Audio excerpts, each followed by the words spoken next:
This is an NYY Sports Talk podcast presented to you by Baseballism, a premium lifestyle apparel brand inspired by America's pastime. Baseballism is America's brand. Now batting for the New York Yankees, the shortstop, number 2.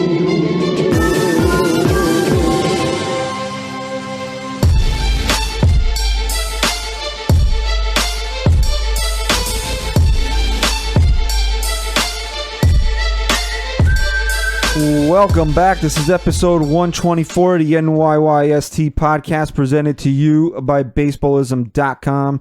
I'm your host, Christian, as always, joined by my co-host, Chris. You. And Stat Guy, Rye. At least there's a little energy in the room here because things could have been a real disaster. The Yankees managed to salvage the final game of the Indian series by winning 7-6 in extra innings today. They were up 5-0. Then they were tied. Then they took a 6-5 lead. Then they were tied. And then they took a 10th inning lead. And of all people, Stephen Tarpley comes in to strike out the side and earn the save. It's Jonathan Tarpley. Yeah, really. Get his name right, Okay, dude. So the Yankees are now 2-5 in their last 7 games. So after going on a 32-10 stretch, they played 2-5 baseball in their last 7 games. And I call them the Jackals, not the New Jersey Jackals, but the Yankee Twitter Jackals. They were out in full force in the last few days because it's unfortunate. It's like people sit there and wait for this team to fall on their face. And what the real sickening part is, it's not Red Sox fans or Met fans or just Yankee haters. It's people that claim that they're Yankee fans.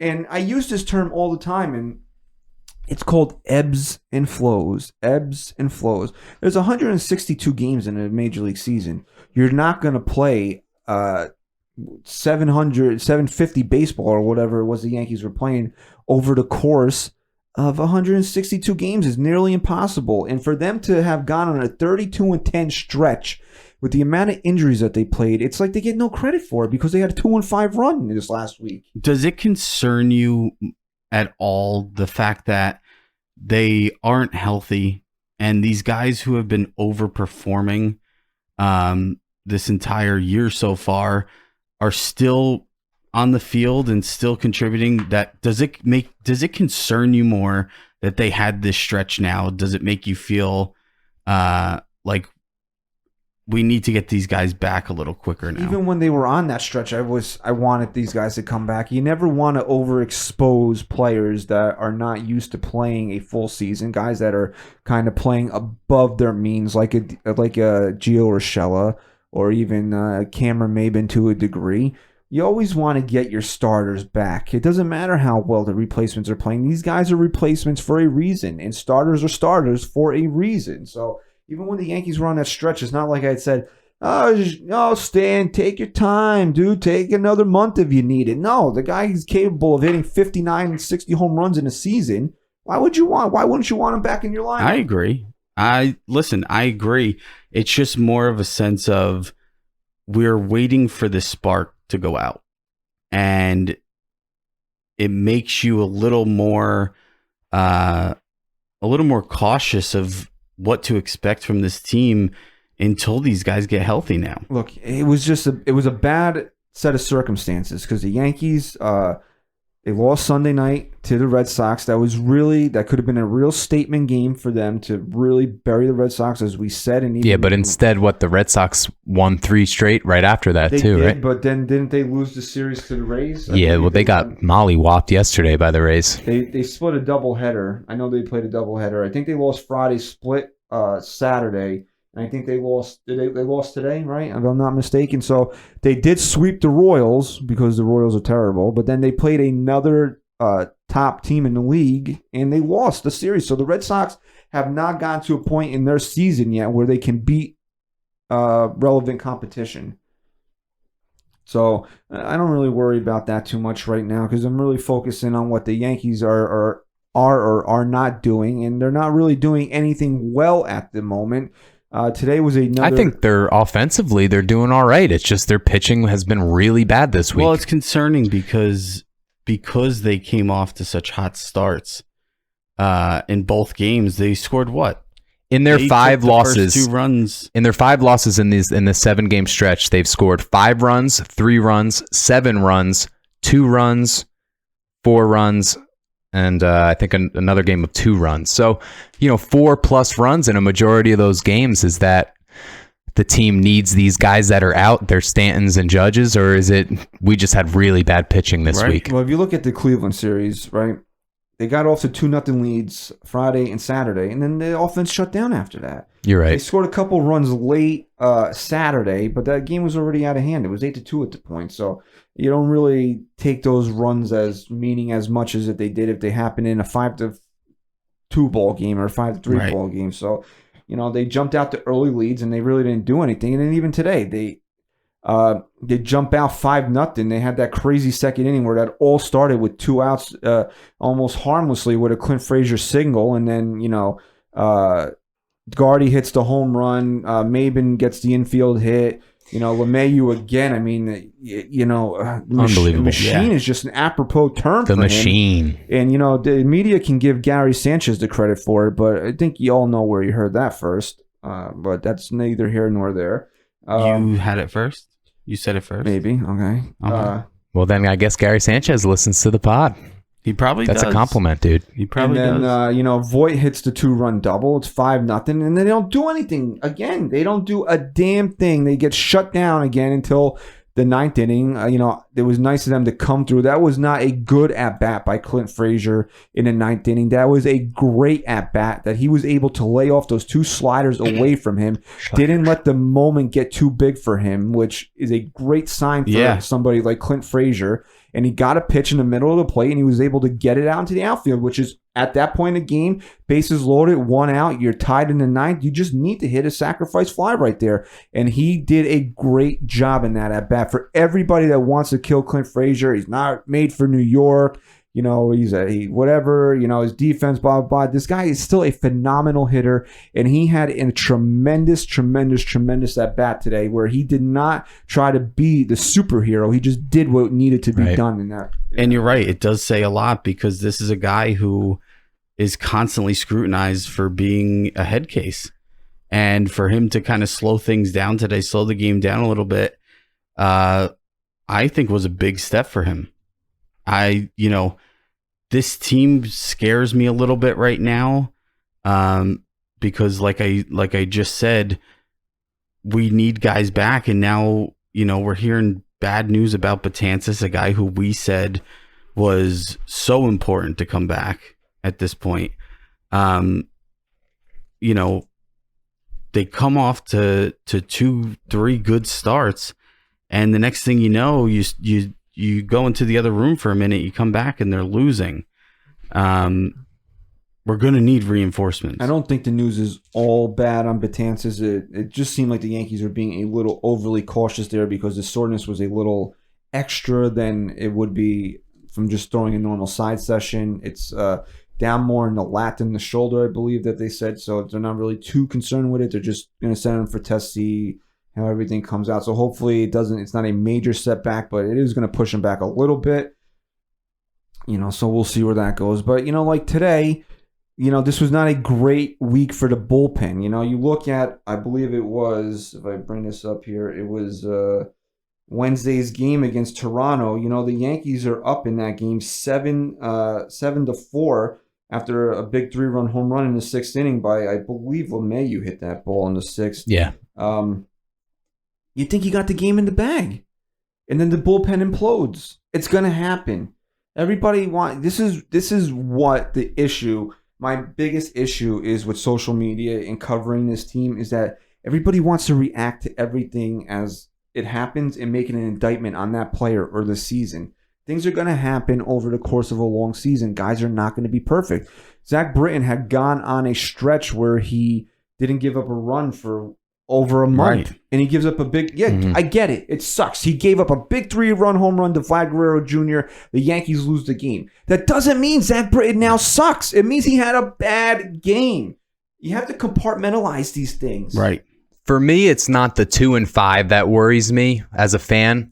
every team, like you said, is going to go through these adversities. It's how you handle that adversity going forward is what really makes or breaks a team and what really should concern you. Now, if they don't bounce back from this in a week or two, they're still struggling against the Mets and against whoever. The White Sox. The Mets. All right, cool.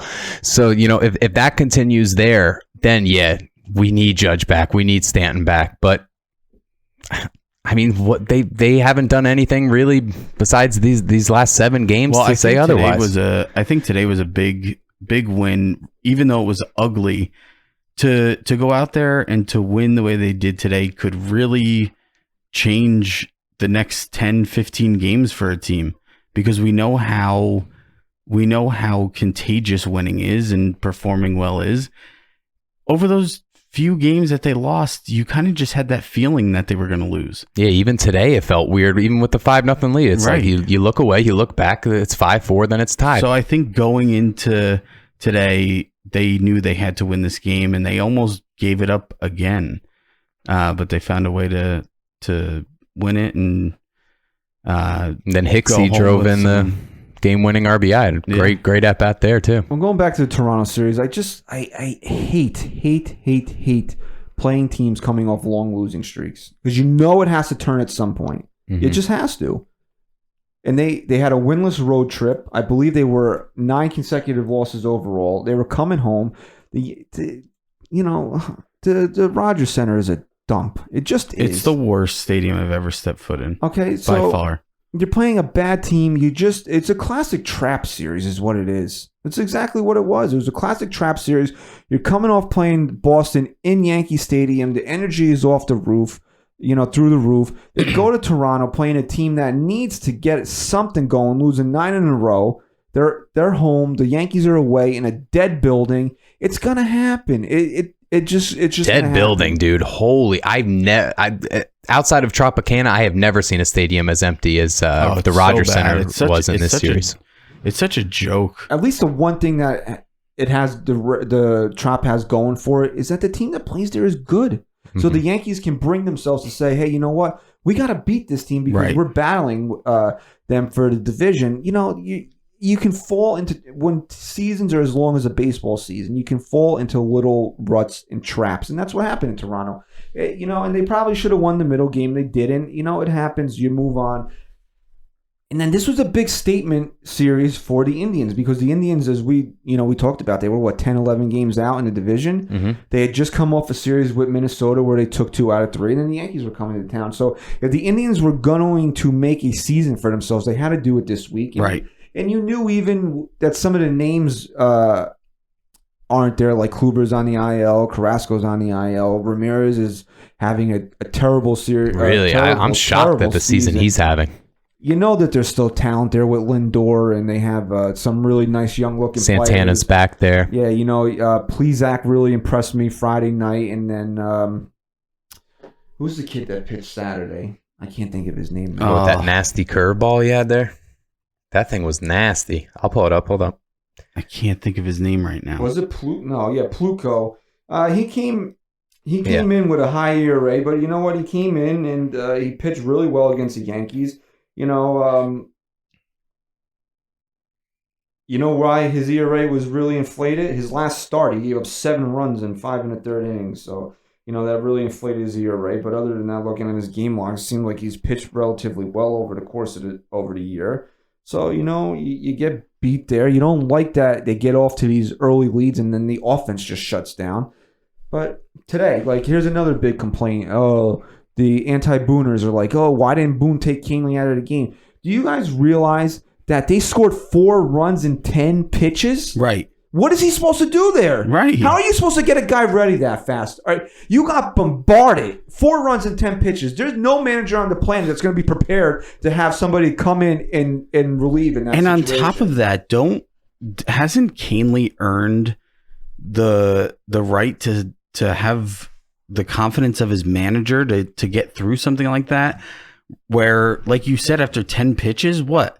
After the first home run, is he supposed to get someone warm? It's 5-1. I'm sure Boone at that point is like, all right, you know what? First pitch fastball, he was hunting, he hit it out. Let's go, 4 runs. And then 9 pitches later, they put up 3 more runs. No manager is going to be prepared for that. I'm sorry, you're just not. Plus, it was an opener game too, so they were going to have to use that bullpen regardless. I mean, there was nothing Booner could have done to stop how and then escalated. he gets jumped on a 3-0 fastball. That was the first run he allowed since April 21st. I mean, I will gladly sign up for another stretch like that from him where he goes 5 weeks without allowing a run, 6 weeks, whatever it was.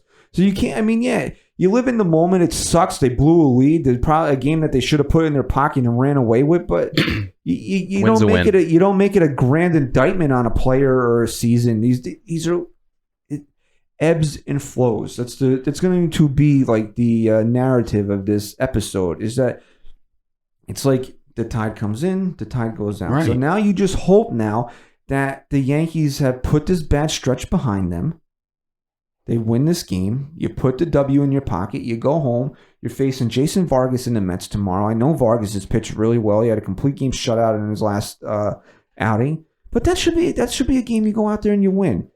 All right? You go out there. You hopefully you sweep the 2 games, and you're going to Chicago to play the White Sox, who you owe one to because they took 2 out of 3 at Yankee Stadium earlier in the year. So you know what? Go out there and tell them who the better team is. Listen, the key to a successful 162-game regular season is to put together a few, if not a couple more, decent-sized winning streaks, to minimize the rough patches, which I would consider this a rough patch. Let's minimize it now. Let's go back out there and start winning again. And really, the rest of the year, you're just looking to win series or to, just keep an even flow. But those winning streaks are so important because this team was 2 games away from being 20 games over 500. And if they weren't at that point, and then you have a stretch over the last 6-7 games or whatever it's been, where you're not winning as much, they impact your season a lot more. So this was a rough patch. They need to come back. They need to sweep the Mets, and they need to keep rolling now. The Yankees were on a 30. We said this earlier. I'll say it again. They were on a 32-10 stretch, which breaks down to a .762 winning percentage. So if you want to say that, how many games would you win if you played to a .762 winning percentage over the course of the year? You would win 123 games. Which is ridiculous, which no team is going to do. Not even the greatest team ever, the 1998 Yankees, won 123 regular season games. It's nearly impossible to do. Right. Because that's part of a full baseball season. And even that team had their slumps. They started, 1-4. They stumbled down the stretch a little bit, which may have been due to boredom because they were so far out in front. But still, it just goes to show you, even last year's Red Sox team won 108. So there was at some point in the year where they dipped a little bit. So you just have to minimize the bad streak. So now they won. You put the 2-5 behind you, and you say, you know what? We won one of our last one. We go home, play 2 against the Mets. We're playing another bad team in the White Sox. Let's get on a roll again. Because I'm telling you right now, when you look at the schedule, the Yankees are going to have to. They're going to be doing a lot of. You got the Mets, the White Sox, the Mets and White Sox, and then look, the Rays, the Astros. You play Toronto, which division foe. They just took 2 out of 3. Then Boston, Mets again, Tampa Bay into the All-Star game. So you're not really much of a soft landing spot for them. So now this is really where the Yankees have to start proving that they didn't feast on really bad teams, because even in that stretch they went 4-2 against the Rays. So tell people, it's time to show people now, hey, you know what? This was a bad week, and we are the team closer to the 32-10 than we are to 2-5. That was an issue I had this week because this, like I just said, they were 2 games away from being 20 games over 500. They lose that last game to the Red Sox, and then they eventually lose the series to the Blue Jays. And I go on social media, and it's like this team's being bashed like there's some piece of garbage team, and I'm just like, why are we ripping this team apart right now after these few games here? Look at what they've done. And people came back at me and said, it's not about them losing, it's about them losing to a team like the Blue Jays. I'm sorry, it doesn't matter who you're playing. It doesn't. When you're not playing well, you're just not playing well. And that's how the Yankees just haven't played well over the last, couple series now. It doesn't matter if you're playing a good team or a bad team. Do you want to beat the bad teams? Of course, but they have all year. This was just a bad stretch of games. And you can't just sit there and say they suck because they're losing to the Blue Jays. They're just not playing well. They managed to steal a game in Toronto and also in Cleveland. And that's it. You get past it. You move on. And you got to keep thinking about winning series from here on out. The second that I heard that the Blue Jays had just completed a winless road trip, I hated it. Because I knew that they were going to probably steal the series. I know. I thought about that too. I understand that fans want to live in the moment, but you got to understand how baseball works sometimes. Yeah. The Yankees being as hot as they were going to cool down. And a team like the Toronto Blue Jays being as bad as they were, we're going to heat up. We're going to win a few games. It just that's baseball, Susan. I mean, she said that today, by the way. Did she? Oh, really? Yeah, she goes. John was saying something. And she goes, "Well, that's baseball, Susan." That's I don't think he caught it though. So how do you like that? You don't want one bad week to turn into 2 bad weeks. So that's where now the Yankees are going to be tested. They got the win today. Just say that was one bad week and move forward from here. And the reinforcements are coming. Didi's back, which was nice to see. I mean, Friday and Saturday with the bat, looked like he hadn't missed a beat. He had a couple extra base hits. He had a couple hits on Friday. He had a home run Saturday night. A Didi dinger. I mean, Boone puts him in for defense today, and he botches the game-winning out, which, and then you get people like, why would Aaron Boone put in Didi Gregorius for defense? Yeah, I mean, come on now. It's classic second guessing, because if he doesn't and Voigt's at first base and Voigt doesn't scoop the ball and there's tying run scores, then you're killing him for leaving Voigt in the game. Right. You got a 1-run lead in a game that you desperately need to win. You're tightening up your defense. Yeah. There's fans out there that no matter what happens, if the result is not a win, they will find a way to rip apart either the manager or a player or anyone, no matter what decision was made. Players play, right? That's what they do. They play. Players play. They have to make the plays. Aaron Boone can push 10 buttons all correctly, and 100 people will tell him that he pushed all 10 buttons correctly. And if the players that go into those situations don't perform, you can't really blame him for that, right? Right. I mean, but that's what people want to do. They want to go out of their way to almost fit this narrative that they have that this team's no good, the manager's no good, the Yankees are cheap, which we'll get to after the break. But you know what? A 2-4 road trip sucks, but you know what? It could have been worse. They could have easily blown this game today. 2-4 is not terrible. You deal with it, you come home, and you move from there. Yeah. Like I said, you just got to get back in the winning ways here, because you got the Mets and, you want to beat up on them. They've really underperformed, in my opinion. You got to just keep winning series. And it's frustrating, especially after how many they won in a row, for them to go out and lose not only to the Blue Jays, but then the Indians. Yeah, it's frustrating, but let's not throw the towel in here and just say that this team sucks or this manager sucks. He's been pretty damn good, Aaron Boone.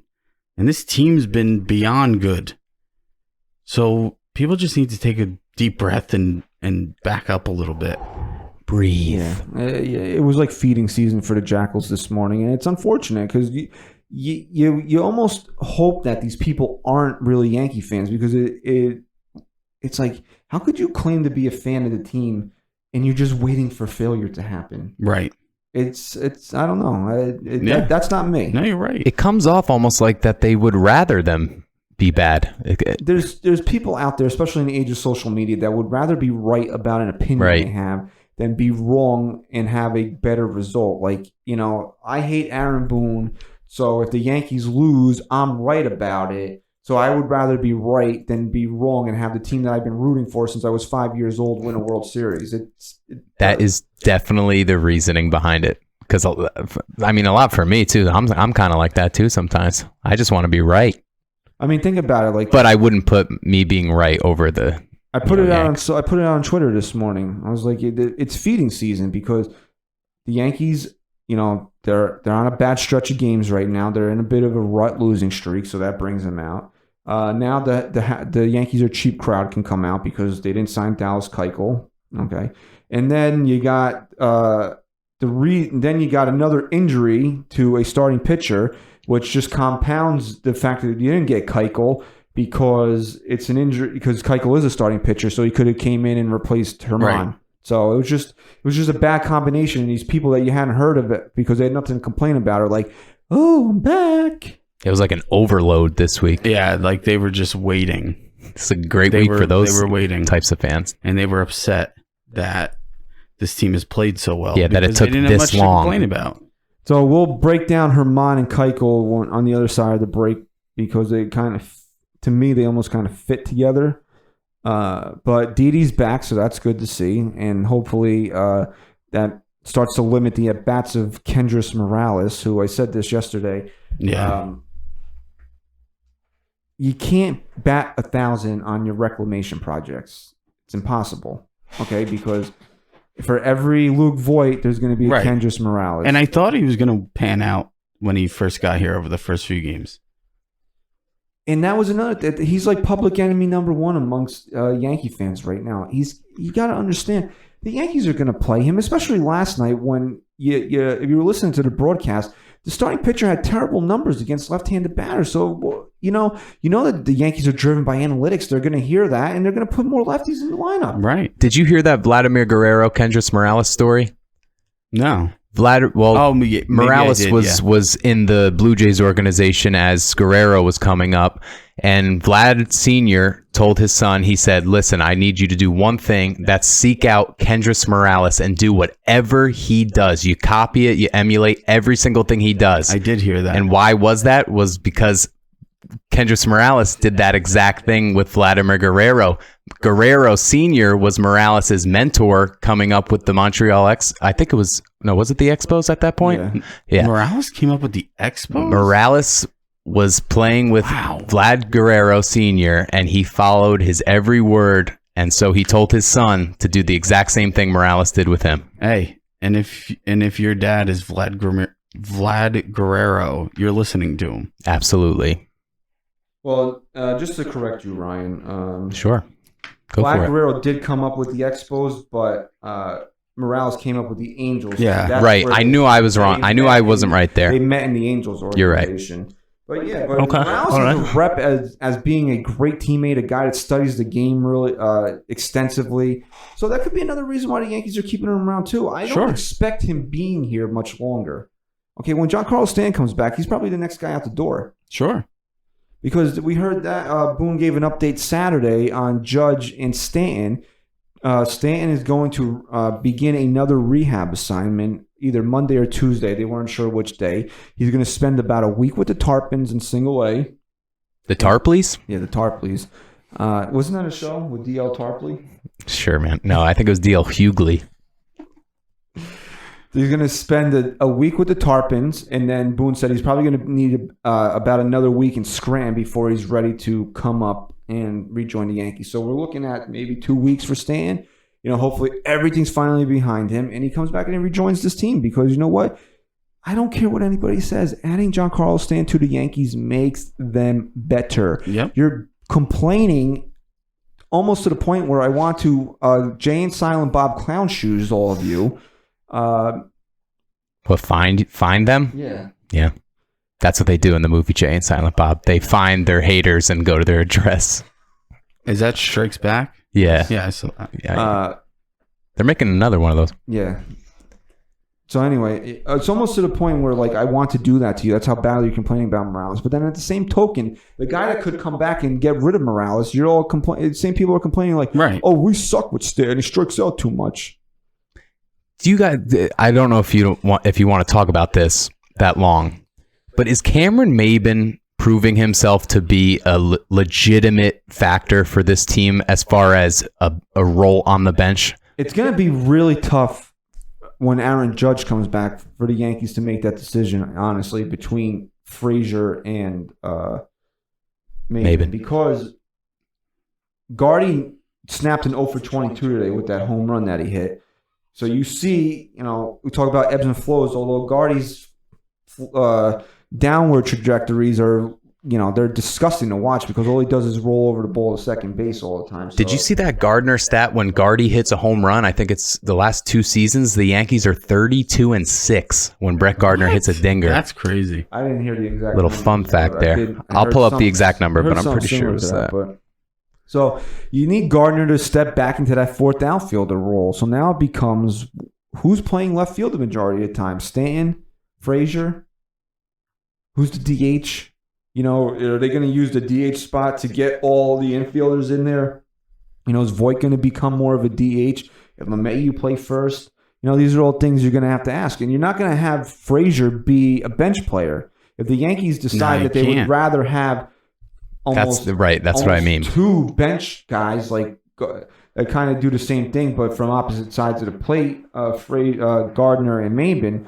Frazier's got to go down to Scranton, but with the way he's hitting the ball, how do you send him down to Scranton? And Maben, as great as Maben's been, he's probably the more expendable guy if Gardner's going to transition into that bench role. Yeah, you would have to imagine so. But how confident are the Yankees in Frazier's defense?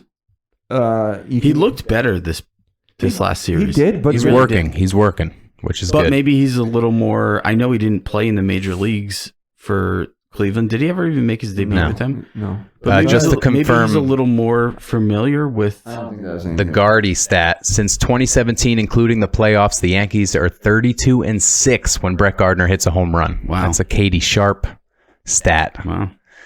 So does that mean that he's only hit a home run in 38 games since then? Maybe even less. Maybe he hit 2 home runs in 1 game. Well, no, that's what I'm saying. 2017. 30, yeah, well, what did he hit last year? 12? I meant 38 games that he's had a home run in. He got in the 20s in 2017. Yeah, and I think he hit 12 last season. And he's got 9 this year. He's got a few dingers under his belt this year. So, I don't know. A few big ones. So, Maben's got a rep as he's come in here. He's been a great teammate. He's fit in seamlessly. He's done everything the Yankees could have asked him for, but he kind of seems like the more expendable guy. See, I kind of disagree with that just because I don't see in September or come October, if this team is in the playoffs, that it's going to come down to Maben or Frazier being a starting outfielder. It's going to come down to Maben or Frazier being a bench player. And we've seen Maben kind of fill that role very nicely. But is Frazier, have we ever really seen Frazier be a bench player? Is that something you want to do in October? He's going to either... So you'd say... He's going to be a starter here or a starter in Scranton. He's not going to be a bench player. All right, but he's going to have to be a bench player. He could be a starter, right? Isn't he going to have to be a bench player? I don't think we're going to be Judge and talking Stanton, about what Frazier is going to be because I don't think he's going to be here much longer. But he could get traded. I don't know about that, but I still don't know how. But if Judge and Stanton come back, Christian, then how isn't Clint Frazier a bench player? All right, who plays left field? Stanton. Okay, who's your DH? No, who plays first? You'd have Stanton, Hicks, and Judge as your outfield. Okay. And then the DH role is going to have to be a rotation between the 5 middle infielders you have that are playing extraordinarily well. That could be one way the Yankees go, which would deem that Frazier has to go to Scranton or he's probably traded at that point, which in that scenario could work. If the way that the Yankees really want to do it by rotating LeMahieu around the infield and giving everybody a day off, then your DH is maybe one of your outfielders, which could be Frazier or Stanton. And then you have Gardner as your bench guy, defensive replacement. I just think with that scenario, it's going to significantly cut down Clint Frazier's playing time. And we just don't know if he can play that type of baseball. Can he be that type of role player? He won't. I understand what you're saying, but I don't think that Clint Frazier is going to be a role player here. He's going to be a starter, or they're going to send him either to Scranton or in a trade. Plus, you see... I don't think so either. That's why I think they are going to either trade him or send him down. See how... I just think it's a fair thing to bring up. You see how much of a better hitter he becomes when he's in the lineup every single day. Exactly. When he got injured and came back, he took a while to heat back up again, even though he wasn't out for that long. That's if he's going to be playing if he's going to be a bench guy, what kind of an impact is he going to make anyway? Really? He's not going to be a bench guy. I'm just All right. and almost to the reason why I don't. I think disagree, he man. Would even be traded is who's going to play left field for them next year. Right. Who cares That's about another next thing year? You said, but let's win it this I year. understand that, and that's. But I've also been on record as saying that guys in the major leagues right now are contributors to my team. Guys in the minor leagues, I don't care about. So unload my entire farm and get me the title. Frazier's part of my major league team right now, so I don't want to trade him. I've seen him contribute here. That's why you can spout off 100 different names: Albert Abreu, Luis Medina. Esteban Florial, don't friggin' care. I haven't seen them in the big leagues. They are expendable to me. I want to win this year. Clint Frazier is here to help me win this year. That's the way I look at it. I'm sorry. That's just I don't want to hear about prospects anymore. I want results. This is the year that we were sold that we were going to be competitive and be able to win a World Series. So get me there. I'm not going to sit here and disagree with you. I think that's a very fair perspective on the whole thing. I don't see him here after another few weeks. I mean, really don't. The easiest thing to do to solve this problem is to trade Clint Frazier. Yeah, because then you don't have that problem. But then you don't have an outfielder for next season, a left fielder rather. His bat is just and he's a good. Great hitter. He's a great. But do you hitter. want that guy on your roster in October when you have to play him in the outfield? Probably. I mean, maybe you can get away with DHing him, but do you want Clint Frazier to be your A-Rod permanent DH, your Beltron permanent DH? No, we have one of those already. No, you have to caddy him. You're gonna, Gardy would caddy him. You got to put October into your head. These games are so magnified that one slip up, and I just don't know if he's ready. And I saw Aaron Boone have a quick trigger getting Miguel Andujar out of games in the postseason last year. Absolutely. And he might he would have to take that tack with Clint Frazier. It would have to be even more aggressive. No, it doesn't. I mean, because he was taking Andujar out after the fifth inning. He's not going to be any more aggressive than that. You're right. The other guy we want to touch on briefly before we hit the break and then talk about Dallas Keuchel is Aaron Judge. Boone said, maybe a real best case scenario is he could be back for the London series, which I almost wanted to friggin' throw up when I heard the words London series and wanted to have my head run over by my car when I heard that they were trying to bring him back for the London series, because I really hope the Yankees aren't rushing him because of some pressure from Major League Baseball to get Aaron Judge to play in those games. Yeah, that can't happen. And I don't think they would allow it to. Because, I'm sure London and the people over there want one of the biggest stars, if not the biggest star of Major League Baseball over there playing in those games.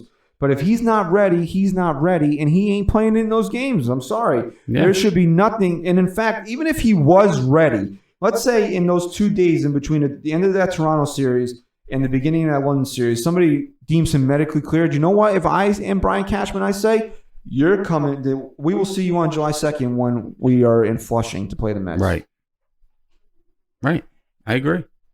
I haven't seen this guy since what? April.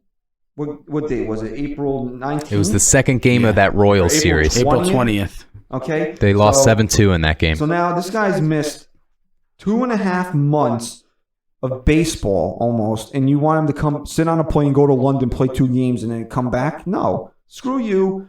Well, Aaron, as much as I love you, we'll see you in Flushing. Go take a rest for a couple days. Enjoy some peace and quiet, and get to the ballpark early. Get to Citi Field early on that.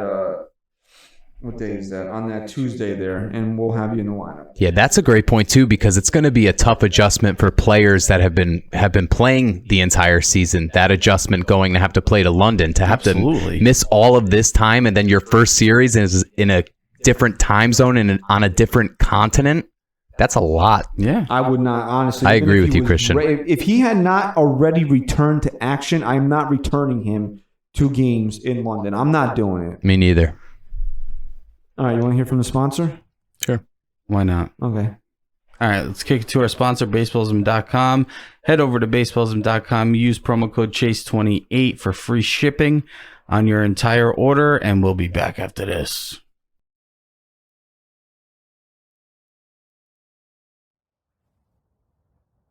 Within a game, a bond is made. He teaches his boy a game he played. 2 gloves, 1 ball, a day at the park, and the 2 play catch until it gets dark. And his boy does better than he thought he would. So the 2 played catch as long as they could. The boy and his friends, they play in the streets, tennis shoes and cans, no bases, no cleats. They hit home runs and they turn double plays. 1 great catch, and he's Willie Mays. But the sun starts to set in the old neighborhood, and they played in the streets as long as they could. The boy goes to school and plays for his team. He develops his craft and follows his dream. He has moments of glory, he has moments of shame, but they shape his life and they make his name. But he begins to get old, and it's understood. The boy played the game as long as he could. The boy, now a man, he has a son of his own, and he teaches his son a game he was shown. His son's first game, he sits in the stands. He yells out instruction, but it's not in his hands. And being late for the meeting was not in the plans, but a cheer for his son as long as he can. This is America's brand. This is baseballism. Do you believe in baseball?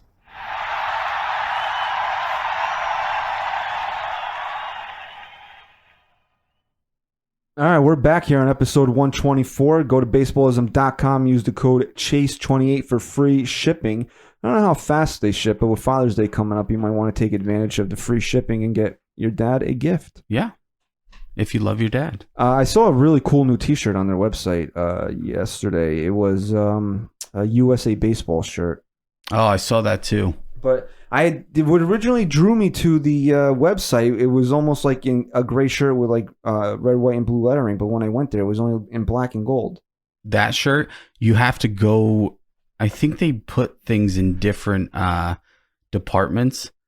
If they're running like a special on a new shirt, or maybe you just didn't see the option to click through it. I don't know. I went directly to the website. But anyway, yeah, so some cool new stuff on baseballism.com. So check them out. Maybe pick up a cool Father's Day gift. Chase28 will get you free shipping. $12 million did not get the Yankees a new starting pitcher, as Dallas Keuchel took $13 million to go to the Atlanta Braves. Are we mad? Not mad. I'm shocked. I really thought that what I said was actually going to come true. But if I'm mad at anyone, it's not the Yankees. Really, I mean, then who are you mad at? If you want to, if you have at to. someone, You don't have to be mad at anybody. I mean, it's your indifferent about. Yeah, I'm completely indifferent towards the entire thing. But if anyone, Dallas Keuchel, I mean, you could have played for the New York Yankees for $1 million. What was it? $1 million more? Yep. You decided to play for the Braves, who are a great up and coming team, but he only signed for 1 year, right? Yeah. So you want to play go back in Atlanta out to the free. He wants to go back out into the free agent market, which is stupid. Which is stupid for him. Take $1 million less, play for the New York Yankees, and guess what? You pitch well, and they make the postseason, which they better, and you pitch well in the postseason. You're going to get a nice contract from them, and not even take $1 million less from the Yankees. You're telling me Keuchel and his team couldn't call the Yankees and say, "Look, we got a team. We got the Braves. They've offered us $13 million. You're at $12 million. Brian, we will go to we will send Dallas to the Yankees if you just match that offer." From what I was able to read from stories coming out over the past couple of days, is Brian Cashman set his price, and he wasn't moving off of it. Just the same way that he wouldn't move off of what was discussed in the Patrick Corbin deal or what they were comfortable with giving Manny Machado. Brian Cashman has a price he sets on things, and that's it. If you came to him and said $12 million and 1 cent, he'd still tell you to jump off. Yeah, and you know what? People translate all of that into saying they're cheap. It's not that they're cheap. They have a game plan. They have something set. Brian Cashman might not have started at $12 million. Maybe he started at 10 and he knew what his cap was. But after that $12 million, Dallas Keuchel doesn't make sense anymore. Just like everything we see in every game is analytics. Same thing goes when these guys are making deals. There's business plans put in place where after a certain amount of money, that player no longer makes sense. So why make a transaction at this point that doesn't make sense for them? You know, there's a stat called WAR, wins above replacement. There's also cost above replacement, where a player is valued at a certain price, and it doesn't make sense to chase him at a different price. And it could be even it might not be as literal as a penny, but that's how the Yankees are operating right now. I mean, this is basically a penny. in terms of baseball. In terms of baseball money.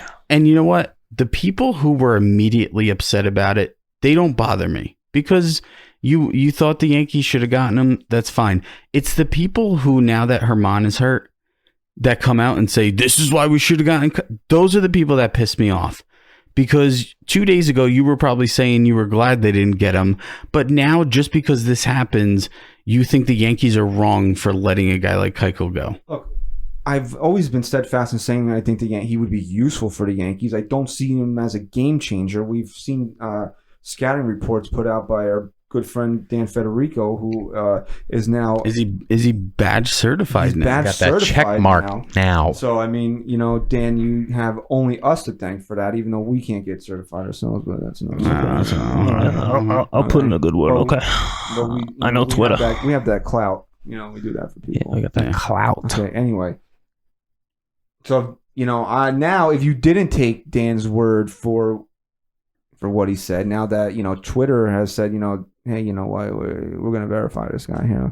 Okay, he means something. He's certified now. Okay, he's legit. We've seen talent evaluators have said that some of them don't believe he's even an upgrade over CC Sabathia or Jay Happ. So I mean, the Yankees, they paid Happ $17 million a year, but again, now you're going to talk about another guy that you're going to commit $12 million to for the rest of the year. That's a back end of the rotation guy. The Yankees need somebody that they have to push towards the front of the rotation. Right. And, again, with the whole the Yankees are cheap thing, they offered a guy $12 million to play for not even a full season. Not even a full season. Look, I said that I thought he made the most sense. He did make the most sense. But you were absolutely right on that. I always followed that statement up with, but I want Bumgarner. Now that Keuchel is no longer going to be Yankee, happened with Bumgarner today? It better be Bumgarner. He gave a bomb to Max Muncy. And Max a Baumgartner? Didn't really get out of the box too well and too fast. And Bumgarner had something to say, and Muncy had something to say to him. And the umpire even told Bumgarner to kind of pipe down a little bit. Didn't he have a history with, who was that, Puig? Kind of showboated a home run against Bumgarner. Bumgarner was probably a lot of bad blood between the Dodgers and the Giants anyway. I think it was Bumgarner that really freaked out, and I don't know, and he met him at home plate when he was getting there. Or maybe I'm thinking of Brian McCann with Carlos Gomez. Yeah, but I don't know. I think it was Bumgarner. Animal, so who knows? I think it was Puig and Bumgarner. It might have been. But again, I'll look into it. You could say, why didn't the Yankees go to 13? Now, what if Atlanta goes to 14? And the Yankees are supposed to go to 15? Right. And then what if Atlanta says no? Right. So no, you're right, dude. It's the same thing we said with Patrick Corbin. The Yankees have said, all right, we'll give you 5 for 100. Well, why aren't you going to 5 for 125 or whatever? What did he sign for? 6 for 120 or 140 or whatever the hell? Yeah, I think it was 140, dude. 140. You don't outbid. If you have a price. 6 for 130. If you have a price of something's worth, that's where you are. It's just what it is. And to follow up with my last statement, that I said the people that pissed me off the most was the people who came out of the woodwork after Herman got hurt. You know what people are going to piss me off even more than that? If Keuchel pitches unbelievably in Atlanta. Yeah, it'll be that same group that with the Garrett Cole Andujar thing. Yep. Or Verlander thing. The issue with Keuchel pitching in the National League East versus the Yankee pitching for the Yankees in the AL East, it's almost apples to oranges and not apples to apples, because, and somebody said this on The Fan earlier in the week, and I don't know who said it, but if you're Dallas Keuchel and you want to go back out to the free agent market, where are your numbers going to look better? Pitching for the Braves in the NL East, where you have to face the pitcher in weaker lineups, or in the AL East, where you're facing the Red Sox and the Rays and the Astros? Even though maybe the National League is more balanced, the American League is much more demanding as a pitcher to pitch to, because you don't have that landing spot with the pitcher hitting. The whole Puig Bumgarner incident actually started in 2004. Puig charged the mound on Bumgarner. Then last year it continued, where Bumgarner actually threw at him again. You mean 2014? Yeah, I said 2014. You said 2004.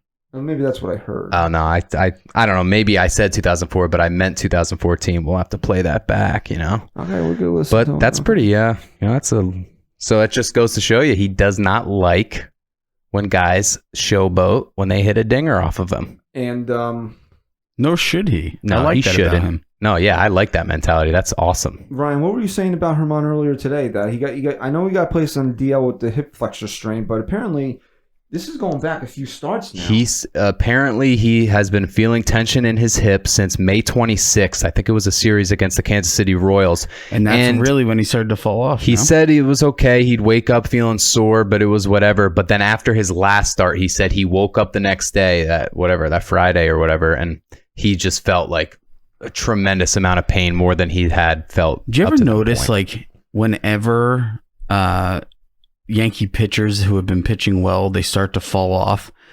It seems to be a few games, and then they're finally like, oh, they're injured. He was hurt. They're going on the eye. Same thing happened with Paxton. Same thing happened with Severino last year, too, right? He was kind of like, maybe... Yeah. So he kind of kept this to himself. Yes. Which I don't like. No, you don't, because I hate now, that, but that's just the pitcher's mentality, man. Even though we just made the argument that the Yankees don't chase, would they have chased? Would that maybe changed Cashman's mode of thinking if he knew that Herman was hurt back on the 26th he started against Kansas City? I think it could have, man. Because who did we say has kept this rotation afloat with Severino being gone? It's been Herman's monster start to the season. And it's funny, it's right at the time where he started to struggle a little bit. He stunk against Kansas City. He wasn't great against Boston, and he wasn't good against Cleveland. Yeah, wasn't he also 9-1 at the same time? He was 9-1. He was in the mid to low twos. Very similar. Had 3 bad starts in a row, and this all coincides with the injury now. He was 9-1 with a 2.60 ERA, and then after that one start against Kansas City, it jumped up to like 3.46. Maybe that was even after the Boston series, and now I can't even imagine what it's at right now. I bet you it's close to 4. I bet you his ERA, if you look it up, is closer to 4 than it is to 3. 3.86. There you go. Wow. There you go. That just shows.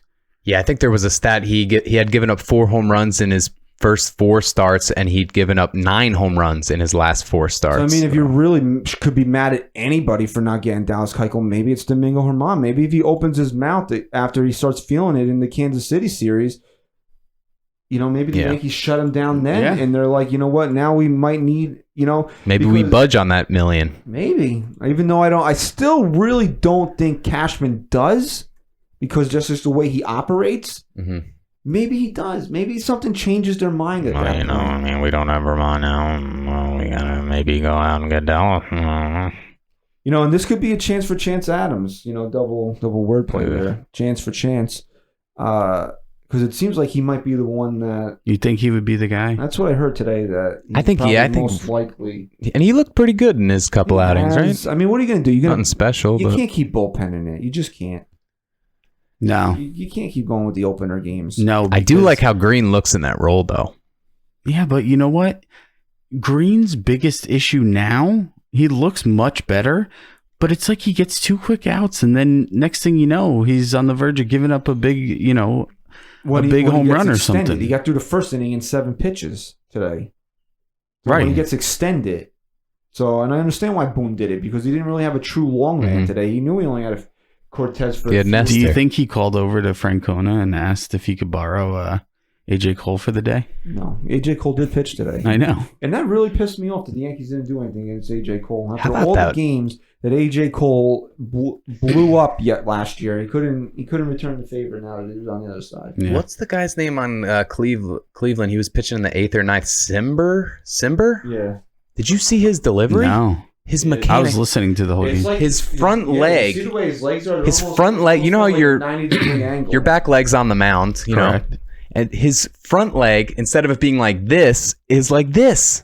His front leg is turned facing the leg that is leaning against the mound, and then he does that submarine toss. But it's filthy, dude. They actually have the best bullpen in baseball. Right and now, Brett, statistically? Yes. Or that's an opinion? No, it's statistics. Look at who I'm stat guy, Rye. Look at who they ran out there today after Bieber. AJ Cole, former Yankee. Nick Goody, former Yankee.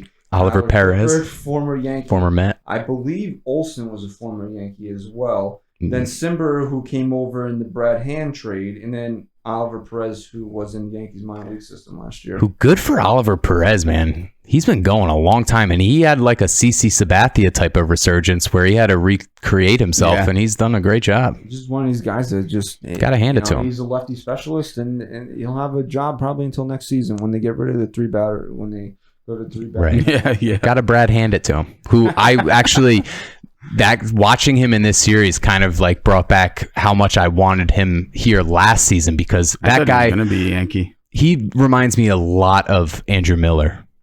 In that it's just really because he's a lefty that can throw a slider that is just unbelievable, man. How can you throw? I wish I could throw a baseball like these guys. Like that guy on the on St. Louis. What's their closer's name? Hicks? Jordan Hicks? He throws a 95-mile-an-hour changeup. Well, his fastball's like, what, 101, 102 consistently? A 95-mile-an-hour changeup. Yeah. Imagine. Chris? Would you look at it? Sometimes that's all you could do. Okay, you just got to look at it. Well, would you look at the schedule here going forward now? We're going to see the Mets for 2 at Yankee Stadium. Vargas against Tanaka, who, congratulations to Masahiro Tanaka. He missed the Cleveland series because he went home to be with his wife. And the fans hate him for it. They gave birth to a baby girl. I mean... so her pregnancy, it was Tanaka time? It was the baby to be born. Time for the baby to be born. Yeah, I guess so. There you go. Vargas, who's coming off a complete game shutout. He's pitching nice this year. Yeah, but he's still. What's Jason his Vargas. Numbers like? He's got a 3.57 ERA right now. That's really good. He was at like an 18 ERA last season. Hey, he's got a better ERA than Domingo Germán right now. Let's beat him though. Oh, they're going to mop him up, dude. He is the perfect kind of pitcher. If we get shut down by Jason Vargas, I'm going to literally break my television. Is he left hand? Yes. Is he a lefty? Yeah, I didn't know that. He's a junk baller. Oh, they're gonna destroy him tomorrow. I had somebody tweet me after the game today because I was like, ugly W. Now go home, face the Mets, win, get healthy. And he's like, well, we have to face Jason Vargas tomorrow. Oh my God. I was like, dude, if that's what you're worried about, you just stop watching baseball. I've never heard that sentence before in my life. I'm not saying that Jason Vargas can't go in there and throw a good game tomorrow. Vargas, but I mean, is this something you're worried about? Like, you're really sitting there worried about Jason Vargas throwing a good Vargas. Yeah. So you got Vargas, Tanaka, and then Zach Wheeler, who's been very inconsistent with a 4.61 ERA against Paxton. So you want to see another big outing out of James Paxton before the Yankees have an off day Wednesday and hit the road for 4 against the White Sox. This schedule is so terrible because disgusting. They just had a 6-game road trip, come home for 2. Go on the road for 4 before they're back home again. And then they're in London. It's so, like, honestly, Major League Baseball, you got to get your stuff together with that. Yeah, it's really bad. It's really bad. Speaking of schedules, hours, you're going to get a very big dose of NYY Sports Talk this week. Monday, as you're listening now, the regularly scheduled pod recapping the week. Then we are pleased to announce we have a special Tuesday podcast coming out.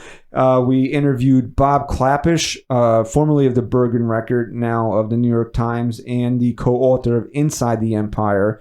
So that was really cool to talk to Bob. You'll hear that interview Tuesday. We'll release that as a standalone show. And then since the Yankees have an off day Wednesday, we'll record then, recap the Mets, and you'll hear that Thursday. So there you go. 3 new episodes of the NYY Sports Talk podcast this week. A goo. I'm exhausted. Anybody else got anything? No, man. Let's just go win. All right. So follow us on Twitter at NYY Sports Talk. Follow our sponsors, Baseballism at Baseballism. Use the code Chase28 for free shipping. It's that guy, right? Go Yanks. Chris? Say goodbye. Peace!